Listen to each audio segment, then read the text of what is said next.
How to copy paste images from Google to Canva. Alright, let's dive in. So first of all, I'm gonna go here and type Roblox on Google. Alright, so I'm gonna go and download this image over here. So just go on the image, right click with your mouse, and here click on copy image, or you can just press Ctrl plus copy from your keyboard. Make sure you have selected the image.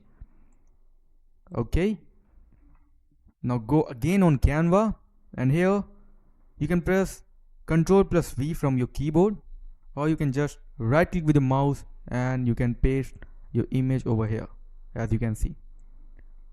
Now you will see all the images you have uploaded over here by going on upload section on left side. So just click on it and you will see all the image. So that's how you can copy paste images using Canva. Thanks for watching.